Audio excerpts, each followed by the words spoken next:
Srpski kajak četvorose u sastavu Milenko Zorić, Ervin Holpert, Aleksandar Aleksić i Dejan Terzić plasirao su u finale šampionata sveta u trci na 1000 metara.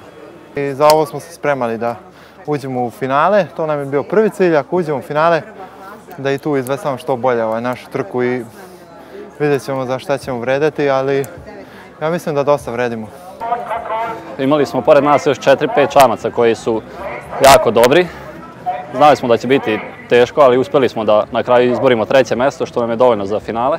Vreme koje smo izveslali ne znam kako, ali ne verujem da je baš dobro, zato što nam je vetar dosta smete u toku ove trke. Tako da sigurno ćemo ostvariti bolji rezultat, a nadam se i plasman u finalu. Tverac u svojoj polufinalnoj trci zauzeo je 3. mesto, zbog čega će se u finalu takmičiti u jednoj od spoljašnjih staza. Naši kajakaši smatraju da bi to upravo moglo da bude i njihova prednost. Pa to može biti veliki plus, jer u sredini uvek su jaki čamci i uvek krenu jako, tako da mogu nekog da uhvate talasi.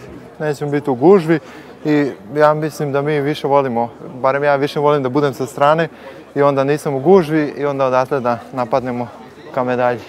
Sa manjim pritiskom ćemo veslati trku jer nećemo biti, da kažem, slučajno kao što se sad dogodilo u žargonski rečeno bunaru, zato što su 2 staze pored nas išle veoma dobro od starta i onda smo mi malo zaostajali i psihički je to stvaralo malo pritisak.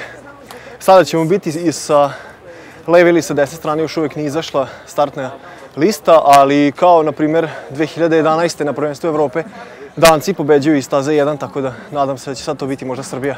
Posada četvoroseda ima 1 dan odmora pre finalne trke, što će im biti dovoljno da se odmore za borbu za medalje, za koju kažu da već imaju spremnu taktiku. Svaka trka je priča za sebe i siguran sam da će u finalu biti odlično. Imamo tačno uvežban sistem kako veslamo tu hiljadarku.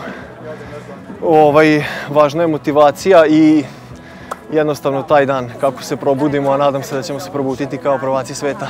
Samo što to još tad nećemo znati. Finale u kajaku četvorosedu na 1000 metara vesla se u nedelju. Svi srpski predstavnici koji su se 3. dana šampionata sveta takmičili u kvalifikacijama u poslepodnevnom terminu obezbedili su plasman u polufinale i svi su se takmičili u sprinterskim disciplinama na 200 metara. U kajaku jednosedu polufinale obezbedili su Marko Dragosavljević i Nikolina Moldovan. Nikolina Moldovan je sa sestrom Oliverom obezbedila polufinale i u kajaku dvosedu na 200 metara, dok su u istoj disciplini u muškoj konkurenciji polufinale obezbedili Ognjen Filipović i Marko Novaković. Sa šampionata sveta u Duisburgu za televiziju Pink, Nebojša Radović. Bravo.